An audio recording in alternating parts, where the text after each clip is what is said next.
Hello, you sentient ball of stardust.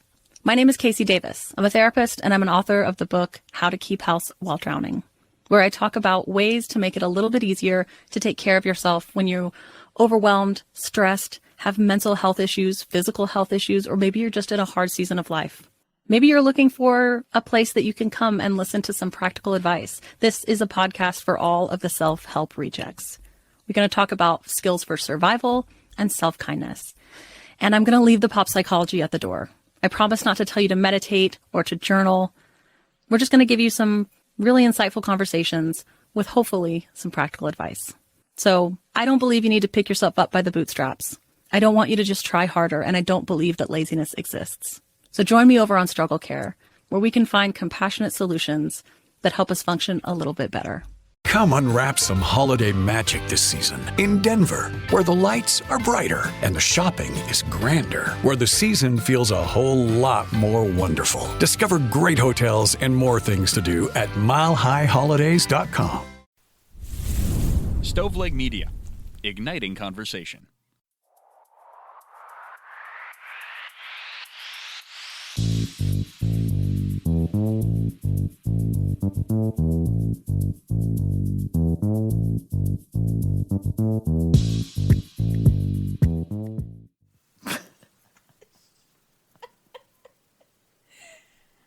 Hi guys, it's me, Elena Grace, and you are listening to another episode of I've Been Thinking.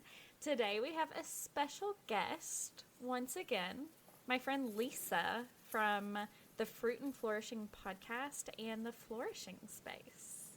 Hello, everyone. Thank you for having me back. Of course, I wouldn't have it any other way. We're both so giggly from I our know. previous conversation. We've spent 20 minutes not recording. Well, actually, for a lot of it, okay, wait, we've spent 30 minutes just talking. Yeah. And for a lot of it, I actually had started recording and was just like, okay, I'll just have it going for when we start. So there's some gold on there. Oh my gosh. Okay, I love this. I didn't tell you. That's even better. Oh no, I hope you didn't get all my cussing in there. My potty mouth. When did you potty mouth? I don't even remember that. I think the F word came out a little bit, but you know what? I'm human. It's okay. We are human. We don't apologize for being ourselves. I love that attitude.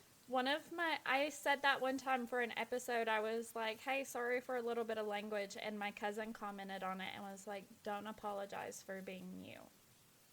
I think that's what we need more of, just being open, being ourselves, not what's the word? Sugar coating anything, cookie cutter. That's the word I'm looking for. Sugar coating. Cookie coating. Okay. Well, so y'all, we are here today to talk about mental health in young people. And that is like an especially important topic right now with everything that's been going on the past year. And this is something that Lisa has really made like her niche in a lot of ways. So I'm going to have her reintroduce herself for those of you who maybe haven't listened to our episode from back in the fall on eating disorders. And then we're going to just go into it. Sound good? Okay. Well, hi, everyone. My name is Lisa. Yes, I do host the Fruit and Flourishing podcast, but I'm also the owner of the Flourishing Space. I'm a life coach and an eating disorder recovery coach, and I just kind of coach individuals on all things mental health, recovery, just life in general.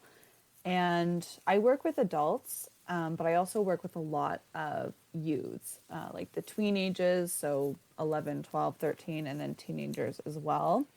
And, I kind of pride myself on giving them a safe space to set kind of just get everything off their chest, anything that they go through throughout their life, especially at these ages and this time especially. I work with them on intuitive recovery, a lot of mindset work, positive self-talk. And yeah, I'm also an eating disorder warrior myself, which has kind of brought me to where I am today. And that's me. That's you. Yeah. I love all of those things about you. I will always love that you turned something that was so difficult for you into your passion and your reason, and you just want to help people from that. I think that's so awesome. Thank you. I think whenever, life hands us certain situations, ones that we might not be too fond about, we have two options, and that can either be to let it take control of us or for us to take control of that. And that's kind of what I did with my eating disorder. And now I'm just happy to be a voice for others and to guide others on their journeys, because I think everyone's journey is so beautiful and unique. And being able to be a part of other people's lives in that sense it just fills my heart, and it makes me the happiest human being ever. So Oh, loving what I'm doing. that made me smile. I love that. Hi, I'm glad. Good. So from that is why we're here, the two of us, to talk about mental health in young people today. I mean, this has been such a tumultuous year for everybody, but it has been like exceptionally difficult, I think, for young people, kind of kids, tween ages, even college age kids. Like, I can't imagine some of the things that these kids are missing out on that are like life milestones, things like that. And Yep. so I think it is really beginning to take its toll. And I mean, we were talking before we started recording about the mental health toll it's taken in your area. Can you like tell us some about that? Yeah, it's crazy over this past year especially. I'm not sure the exact numbers, but the increase in suicide rates and eating disorders in kids, in children, it's completely skyrocketed. And it just kind of goes to show how much this past year has had an effect on everybody. And I think, people keep saying they're kids, they'll get through it, but these are some of the toughest ages for a lot of them. Like you said, so many milestones, so many developmental stages that they have to go through. Their brains are not fully developed, like us, where we can process what's going on and really take care of ourselves. When you're at that age, it's scary, and having these weird feelings come on top of it where you don't even understand what's going on, it can, really cause a spiral. So whether these illnesses were there before and they just kind of amplified when the pandemic hit, or maybe they hit when everyone's world just changed on them, I'm not too sure, but it's something that we need to acknowledge more. It's what we need to talk about, and yeah, again, why I do what I do. Yeah, for sure. I mean, I am just blown away because at the beginning of the pandemic, I was kind of in that same boat where I was like, they're kids, they will get through it, it'll be okay. It'll just be a few months or something like that. And they'll think, oh, it's kind of like an extra summer break. But it has become so much more. It has become so much that they're missing. It's like if I were in college right now, I would be I have some of the worst FOMO in the world, especially when I know that like my time in an experience is extremely limited. Yeah. So, high school is 4 years, college is usually about 4 years. I would be so devastated if I knew that I wasn't gonna get to experience, all of the college parties that I did, or the frat formals, or just the stupid like Saturday night, you know, sleepover basically with all your friends on the floor of your dorm room. Like any of those things, I would be absolutely devastated. So Right. I can't imagine what these kids are going through. And I even think back to high school, and I'm a dance teacher as well. So again, working with a lot of teens, a lot of young individuals in all aspects. But I think back to my senior year of high school, and I teach some seniors right now, and I'm like, that year, prom, graduation, we went on Yeah. a massive grad trip, even just being the oldest in the school, finally having a car to drive, just Yeah. kind of really not caring what people think because you're finally adapted to this environment and you can enjoy it. And these kids can't even get to enjoy it. And it's their last year all together before they all venture off on their own. And, younger kids, they're missing out on birthday parties. They're missing out on their own birthday parties. They're missing out on after school activities like sports and clubs. And they're really, whether we believe this or not, they're missing that social interaction that's so important at their age. Yeah. And then it kind of makes me wonder, and I was actually thinking about this yesterday, what is going to happen when we do go back to normal? Are those social skills, excuse me, whoa, are those social skills still going to be there because they have been watching a screen for the majority of their day? Well, I mean, honestly, with myself, like, I have been, really isolated to just a few friends, to Adam, to a few family members for the majority of the past year. And, like, when restaurants started reopening last summer, I had literally been with my my two best friends, sorry, and Adam, and that was it. Yeah. And we go to a restaurant, and I looked at the waitress and I said, "Could I have a cup of ketchup, please?" And then I looked at her and I was like, "Listen, I'm so sorry." I You're like, don't- I forget how to yeah, do this. I was like, I am 25 years old and I've forgotten how to act. And Honestly, she looked at me though, and she was like, "Yep, be right back." And God she bless her soul. I know, God bless her. She matched my energy. She was like, "I get it." But Taylor, my roommate that I was with, she was like, "Elena, what's wrong with you?" I was like, "I've forgotten how to act because I've just been with my weird friends." Exactly. Exactly. Like even walking my dog Luna sometimes when the neighbors are out, I kind of go into a little bit of a panic and I'm like, "Oh my God, are you going to talk to me? Do you want to talk?" And then sometimes like the other day I realized I was talking with this neighbor who I've never met in my life. We've never seen each other. We were talking for like 20 minutes and I'm like, "Okay, well maybe we both just needed that." And Yeah. then sometimes I walk into neighbors and I'm like, I don't even know what comes out of my mouth. Like I forget how to speak. Winnie ran away from me a little Oh my while God. back. Oh, I was furious, but I'm pretty sure I was barefoot. This was back in the fall, chasing her like down the sidewalk, and I was like, "Winnie," and she would always like sprint when she got just within my reach. She was just Yeah. being a dick that day. Yep, little brat. Little brat.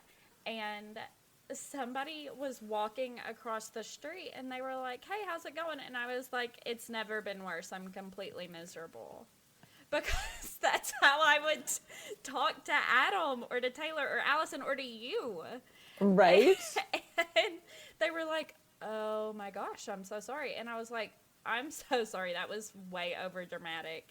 I didn't mean that." But you know what? I almost appreciate that because, like, hey, let's stop being fake. Let's be honest. Right. Let's be real about how we're feeling these days. We're all a little bit miserable. We are. And I will say that to an extent, I think that all of this has been good in some ways. Because I think that we are getting rid of some of the fakeness. I think Oh, that, yeah. I think that we're all craving socialization, so we're talking to people on the street where before we might not have. Yeah. Allison and I talked about this in my community and pandemic episode. It was one of my first episodes of the podcast. And I saw it then, and I still see it now, where we're just talking to people that we probably wouldn't have before, even, from a safe distance or whatever. But we're socializing with new people and in new ways. And I think that's really cool. And, Exactly. I do agree with you. Yeah, and we're getting rid of some of those like expectations and norms that weren't necessarily healthy. Yep. And because we're like, whatever, I don't care anymore. I'm just being myself. But then at the same time, we have the lack of socialization that is so important for these young people. Yeah. And I think that at our age, we can handle a lot of those things because we've already been there. Yeah. We've already done that growing. But for them, it is like affirming, Yeah. And I think, even for these teens, and again, I'll always say, like, always super grateful that, we can meet virtually. And I think so much good stuff has come. I think that's great. It's great that we can meet virtually. But I could say that to a teenager until I'm blue in the face. Like, at least we get to be connected. Like, this is great. You have this way to do these things. Let's be thankful for that. Right. But that's not going to, it's going to, sure, it will help them a little bit, but that's not going to fix their mental health. That's not going to change what's going on in their brain. The fact that we get to do things virtually, if this makes sense. Yeah.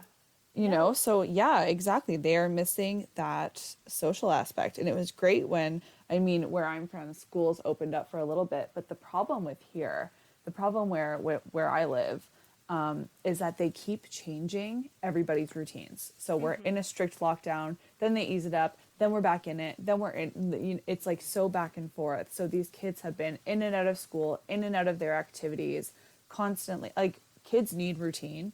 That's how I've always believed that. I just think kids need routine, just like adults need routine. Yeah. Everything thrives better when you have some sort of structure in the day. So when their routine is constantly getting thrown off and they're having things ripped away from them and then given back, it's exhausting. It's exhausting for everybody, but especially for these kids' brains. Oh, for sure. Like, we were talking a little bit before we started recording about Adam's little siblings and how, like, the oldest two are like 17 and 15, and they have struggled some through this, and especially Avery will talk to me about it and just how she misses things, or she wishes things. And so the other day, I haven't told you this, but the other day we were at Adam's parents' house, and I was just like laying on the deck. There's no furniture out there, and I was just laying on the deck in the sun. As you would. As I do. And I heard like boys shouting in the front yard, and I was like, what the heck is this? And Winnie took off to check it out, and I was like right behind her, and I was like, what are they doing? And Adam's little brother and two of his friends were running around in their boxers shooting each other with Nerf guns in the front yard. And it's some like school tradition. And I asked Avery, I was like, what the hell is going on? And she was like, oh, it's this school tradition, blah, blah, blah, blah, blah. And she like explained it all to me. And she was like, I'm just really glad that they all get to do it this year, because like the seniors last year didn't get to do it, and it's this really important thing, like, a really important like cultural social thing, tradition.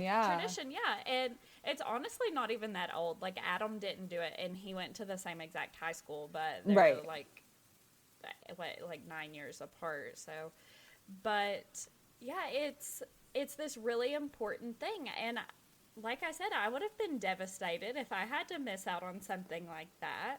Right. And Avery was just like, I'm just really glad that we're back in school and they're able to participate in this year, because it's really special to them. Yeah. And it's just so interesting how even those little things right are it's so sorry, go ahead. No, I was just gonna say probably the same thing you were. It's just such an essential but such a small thing. Exactly. These little, I don't know what to call them, I guess milestones are so important. And my sister and I were actually talking about that the other day because we drove past our old high school, and she was talking about how I guess this would be her 10-year reunion technically out of high school, and she was talking about how on one of the last days of school or the day before graduation, her and her friends, like, I don't know what they were going to do, put balloons all over the football field or something. And then the cops came and it was like this big thing. And we were like laughing about it. And I was like, did you get in trouble? Like, what happened? She's like, no, but I ran home barefoot and I got glass in my foot because we were so afraid of the cops, and we were laughing about it. And then I'm like, that's like the type of stuff that I just feel really bad that kids have to Yeah. miss out on, you know? Absolutely. Being a teenager. Yeah, like I told somebody yesterday, she's a friend's little sister, and I was like, "Oh, enjoy your last season of high school tennis. That's the only thing I miss from high school because I hated high school with a burning Yeah. passion. Like Yeah. when I walked across that stage, it was the best day of my life. You're Up like, until peace, that point. bitches. Yeah, Yeah. I was like, I am out of here. I'll never see y'all again. Yeah. So I was like, oh, that's the only thing I miss. And then I thought about it and I was like, you know what? That was a lie. I do miss tennis, but the only other thing I miss is like my three good friends that I had. We would always, instead of eating lunch in the lunchroom, we would half the time I would bring my lunch in a lunchbox, but we would all go to the gym, like the Yeah. basketball gym, and eat our lunch in there and just like be by ourselves. And that was And- it was so good. Right? And Those are like just- the happy moments. Yeah, the happy moments and those little things and some of the like goofy things we did in driver's ed and stuff like that, which is just, a bullshit class. But it Yeah. was a fun class that they still offered, and it was like a way to get your extra credits in. Like those things, those are the things kids are missing. Yeah. And it's so hard, and I try to tell them that here's the thing, we can't change what's going on. Right. I do not have the power to open the schools. You know what? I don't know what you're doing in your spare time. If you are going to parties, that's not my concern. Don't recommend it. But I mean, I cannot control these teenagers. Right. But at the same time, like, although it might feel like you are getting robbed of these years, these are the kids, and I say this all the time, these tweens, these teens who are going through this and also taking care of their mental health and really, really powering through these times. And even if they are struggling, these kids are going to be so strong. Like, they're going to rule the world one day, because look at what they're going through, and they're able to get through it. Like, one Yeah. day they're going to look back and be like, holy shit, I did that. And even though it sucks big time, it's really going to shape them to be a very strong individual in the future. Yeah, you're absolutely right. And I think that's an awesome way to look at it. Because, like, I was talking to Adam yesterday, and I was like, listen, we are going through, like, the two of us are going through some life stuff. And I'm like, this is not ideal. It's like a hard time, but I really feel very strongly that we're never going to have a harder, like a truly harder time in life than we're going through right now. And Totally. And I think that that's kind of awesome to be able to know that and to have that true faith and to say, like, what we're going through now is going to is teaching us a lot, Yep. and like all of that stuff. And that's that's exactly what these kids are going through. I can't say that they're never going to go through anything more difficult, because who knows what the future holds. Yeah. But it's not super likely that they're ever going to go. I hope.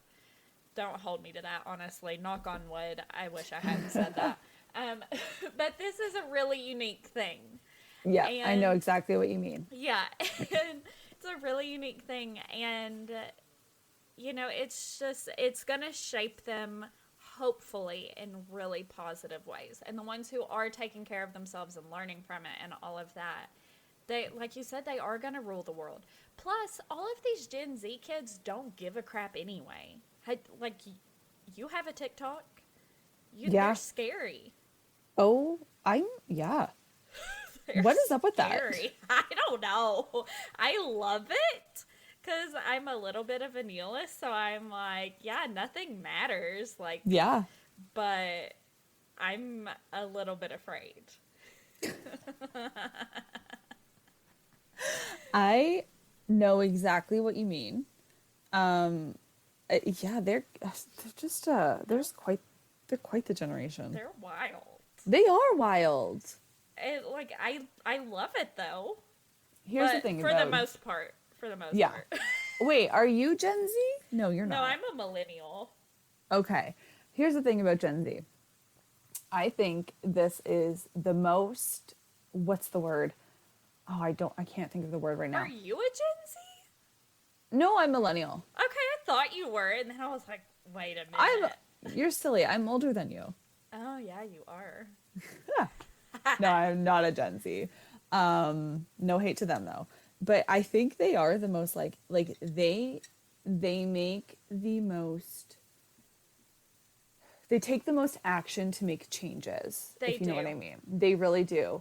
And I think they're very free, there's something like free spirit about them. Like you said, they are wild. Like, and they don't give a shit anymore. They just go for it. But they're also a very, very sensitive generation. Uh-huh.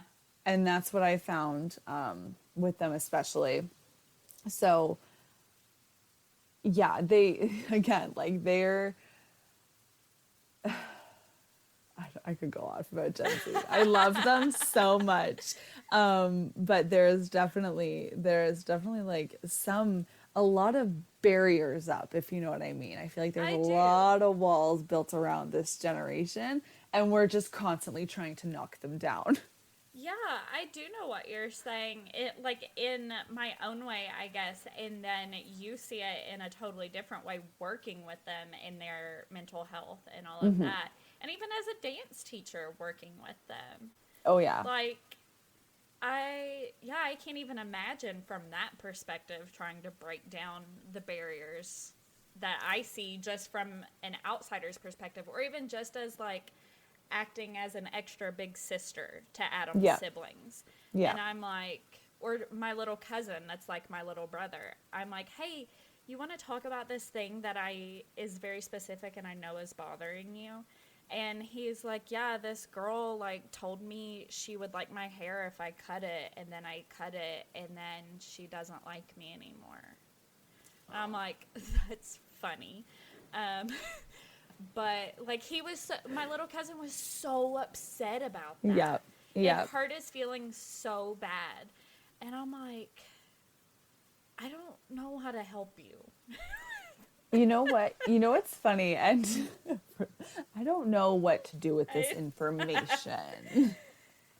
And I think, and that's a big reason why I like doing what I do, because, and I think, and this is, again, no hate to you, because with that comment, like, I wouldn't even know, like, it's like, Right. okay, I'm sorry. When it comes to their mental health and, even like working with some of the individuals that I do, sometimes I feel like they just want to be heard a lot. Yeah. And I think generations above us especially really pushed mental health to the side and pretended it wasn't a thing. Or they just kind of, if a child was upset about something, they would blame it on something else. Like, oh, you're just sad. Oh, you're just tired. Well, maybe they're not just sad and tired. And even though it seems like to an adult, not you, just like any Right. adult in general, I know. it might seem like the stupidest thing to, be upset about. It might seem like, oh, they're young, they'll get through this. Mm-hmm. But the truth is, with mental health, like, there's no age requirement to battle with mental health. And I'm not saying your cousin and, Oh, I know. all of that. That's we all have those problems growing up. But when it does come to their mental health, I think a lot of them assume that they're not old enough to struggle, or they're not worthy enough to be heard, or maybe they're told that they're young, they'll get through it. But why not start tackling it at a young age? Like, look at who they can become if you can start tackling it at a young age. Like, look out, you And know? like, I think even when sometimes even parents don't do that. They don't do the whole, oh, you're young, you'll get through it or whatever. But kids hear that from other places, or they hear other people being told that, so then they think that. Because I know I thought that for a really long time. And like, I had depression in college at one, Yeah. also, honestly, I think I had it in high school too, but that's another story. Yeah. But I had depression at one point in college, and it was like pretty bad. And I finally talked to my mom about it one day, and she was like, Elena, you're depressed. And I was like, but why? She was like, you don't have to really have a reason, you just are. Yeah. And I was like, I didn't think that I could be, and my parents had never told me that. But you hear it from other places, like, oh, you're young, or oh, you have nothing to be depressed about, all of those things. And so then when I finally started talking to my parents about it, they were very receptive. Yeah. Like, my mom went with me to the doctor to get checked because I was so anxious. Right. And, and then I've had a reciprocal effect on her where she's like, maybe I have anxiety too, and it's not that I'm just naturally a psycho control freak. And I'm like, well, it's a little bit of half and half there. But she is medicated now, as am I, and we're both so much more fun to be around, Oh, I love that. Yeah. And it's like, when you realize that you don't have to meet certain criteria or something, I feel like, to get help, that's really empowering. And so I think it's really awesome that kids now are kind of learning that they don't have to be 65 and divorced to be depressed.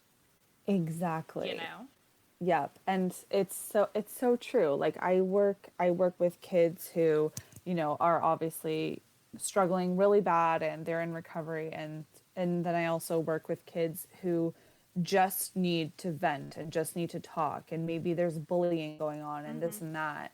And they just need to be heard. And it doesn't matter that as an adult or anybody older than me, you kind of look back and you're like, oh, yeah, we go through those chapters, we go through that, and it happens. But here's the thing, to that kid right now, it is the most important thing in their life. And age does not matter. It does not matter that they're going to get through this, because they will, but we all get through things. What matters is right now and what they're dealing with. And yeah, again, I just think they need to be heard. And definitely not saying that parents don't listen to that or anything like that, but just like you said, they could hear this from outside sources. There are so many assumptions, and even in school, like, this stuff isn't really taught. Right. So how could they know? You know? Yeah, absolutely. And I will say also that I think that social media has helped with that, because people are starting to realize, I guess, from other people sharing it. And Adam and I were having this conversation yesterday where he said something about, we were talking about how it's trendy to have anxiety or whatever. Yeah. And there's like those Yeah. fake TikTokers and stuff where people are like, no, that's not it. Yeah. And we're talking about that, and I was like, but the thing is, like, even for all of those fake people who literally are doing it for attention, like, I share about my anxiety because I want people to know that it's normal. I share about if I'm feeling depressed or if I'm feeling super anxious or whatever, because I want people to know that other people feel it too, and it's okay, and whatever. So, Yeah. and then like the other day I posted and I was like, give me your tips and tricks. And, for dealing with anxiety. And I shared a bunch of the ones that I got. And I love doing those kinds of things because I am trying to help other people. and trying to normalize it and that kind of thing. Exactly. And that's something really admirable. And I think you're doing such a good job with that as well. And like, it's just a reminder that everybody has a story and you really are never alone. Yeah. You're really not. Although it might feel like it, again, it is normalized. And the first step is by talking about it. That's how we create a better future for ourselves and a better future for generations to come. Yeah, you're absolutely right. But at the same time, with social media and the news and stuff, like, I would love to hear what you think about the kind of the overstimulation I feel that kids can get from having so many news sources and media sources and all of that coming at them all the time. Like, how can that affect their mental health, especially in this time? So do you mean like the news in general or social media? I guess maybe both, either. Yeah. I think when I think about them and the news and kind of hearing about what's going on in the world and stuff like that, I mean, I guess it kind of depends on their age. I think in a Yeah. way it can be really good and it can make them, learn a lot and I think it's good for them to be aware. But again, I think age comes in here because you never want to expose them to too much. You don't want to scare them. Right. There's an age where you just don't want to scare them and overwhelm them because it's already confusing. Yeah. But that being said, they kind of get to an age where all they do is social media and they can't avoid that kind of stuff, whether it be on, I don't know, whether it be news on social media or, again, social media in general. I can go off about social media with youth for a long time because it's concerning now how young they start using it and it Yeah. can be very, very dangerous. However, I guess it's kind of like anything and everything in moderation. Like if we go back to when we were kids, we probably saw the same, and obviously it wasn't to this extent because we did not have a pandemic going on. But we watched things we shouldn't have. We saw things that could have been scary. I remember watching the news about like murderers, and then I couldn't sleep for like a week. But I think it's everything. It's all about your age and it's all about balance. And I feel the same way with social media as well. I think this is something that should be controlled. Obviously, I don't have kids, but I do think it's something that should be controlled because when you're staring at a screen all day, but then you're spending the rest of the time scrolling through TikTok, that can be really detrimental to mental health, right? Right. And then we talk about social media, and you never know what you're going to scroll past on there. So unless it's monitored and unless you have certain things blocked or you're only following certain people, that's fine. But there's also so much wrong information out there about the world, about mental health, about, and like you said, mental illness is like weirdly glorified with, especially Gen Z. I noticed that it's almost like I noticed that with a lot of them, it's cool to be negative. It's cool to be depressed. Yeah. But they just kind of throw that word around like it doesn't mean anything. So yeah, I don't know if that really answers the question, but No, I I mean, it kind of does, but I just wanted to kind of get your take on it at all, because Adam brought it up earlier when we were talking about mental health in young people, and he was like, I would really love to know what Lisa thinks, about overstimulation and how that affects it. Because, I mean, I know me personally, I was allowed to watch the news from being like a kid. I was 8 when my dad went to Iraq the first time. right. And I was allowed to watch the news. I knew like the scary things that were happening around him, and it was scary. And in a lot of ways, it jaded me for a long time. Yeah. But it was also important to my parents that I had the reality of it. They never ever lied to me about like, oh, your daddy's gonna come home, don't worry. Like my mom told me at 8 years old, I can't promise you your dad's gonna come home, Wow. because Yeah. she didn't want to break a promise to me, and she wanted me to have that. And I was also a very mature child, like always. Yeah. So And she knew that about me, and she knew that I could handle that even at 8 years Yeah. old, you know? So, Wow. Yeah. which, is a lot for an 8-year-old. But then I had friends who were even older. Like when I got older, I had friends who were like 10 and 11 and 12 who were never allowed to watch the news because their parents were afraid of scaring them. And I was this like very worldly 10-year-old, and I'm like, Bo, what about the Middle East? What, what Wow. about what's Yeah. going on, in Europe or whatever? And my friends were like, what do you mean? I don't know what you're Yeah. talking about. And so I think exactly like you're saying, it's very much about a balance, and it's about knowing your child. Because like my Yeah. parents knew that I could handle that. Yeah. And so they let me have it, but also not too much. Like, and I knew the things I could handle. I didn't watch the videos of the planes hitting the Twin Towers until I was like 20 years old, because I knew that I could not physically handle that, Yeah. Yeah. So, but then my friends, a lot of them were super, super, what's the word? Coddled, Yeah. protected, all of it. And so their parents hid these things from them. Yeah. And I think that I can look at those people as adults now and see how much that has affected who they became. You Yeah. know? Definitely. Definitely. I think, and you're on like such the right page with that. It is very true, because again, first of all, with this, you can't really hide it. And just using this as an example, I was talking to a parent who she didn't tell her son, who was 4 at the time, 4 when the pandemic hit, very, very young, obviously. So she didn't tell him what was going on, just kind of explained what we couldn't do and stuff like that.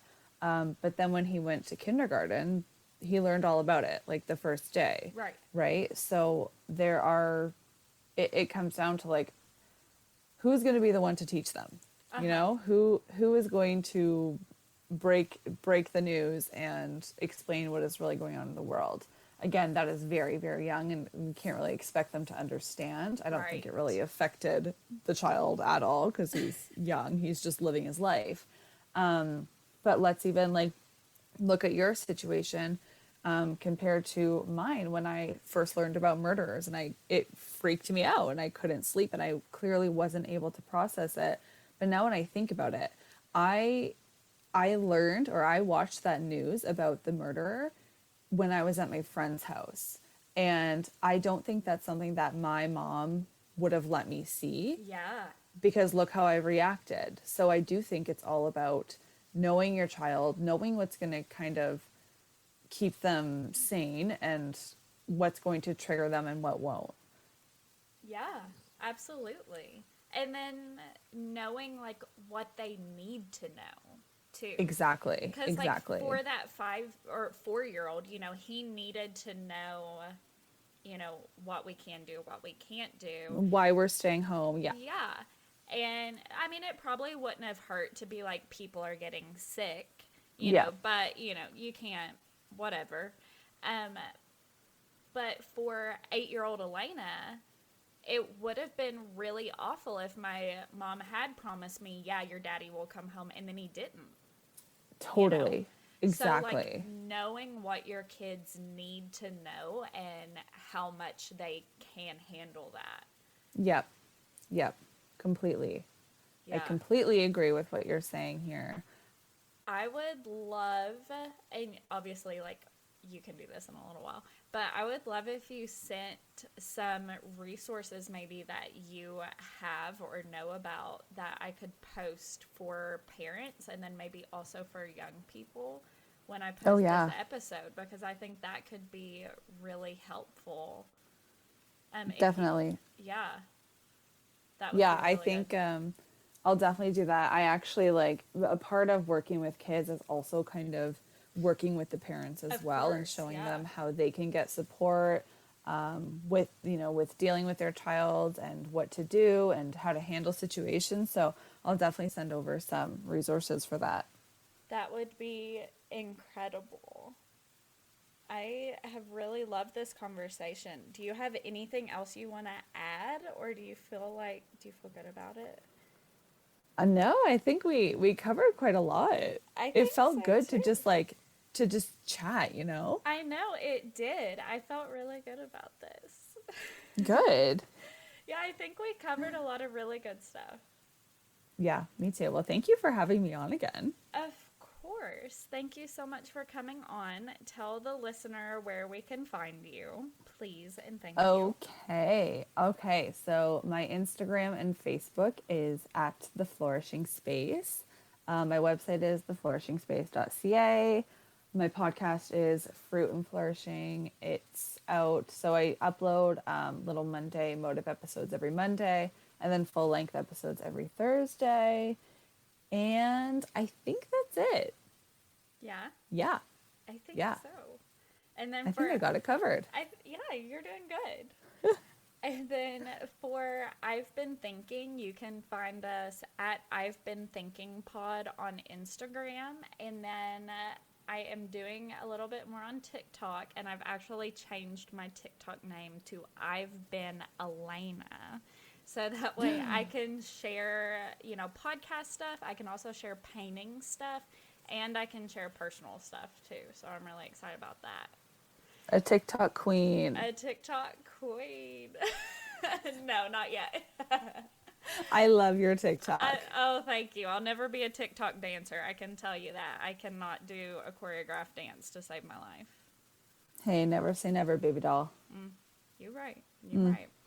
Well, guys, make sure you follow along to the Flourishing Space, or to follow along to the Fruit and Flourishing podcast wherever you listen, and then also follow I've Been Thinking wherever you listen. You will love Fruit and Flourishing, I swear.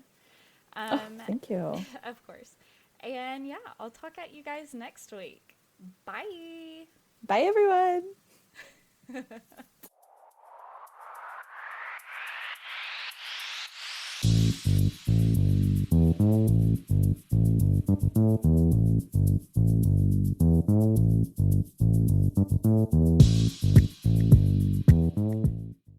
Hello, you sentient ball of stardust.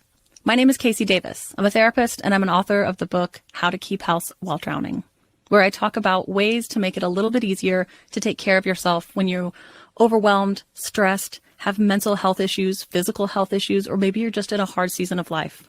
Maybe you're looking for a place that you can come and listen to some practical advice. This is a podcast for all of the self-help rejects. We're going to talk about skills for survival and self-kindness. And I'm going to leave the pop psychology at the door. I promise not to tell you to meditate or to journal.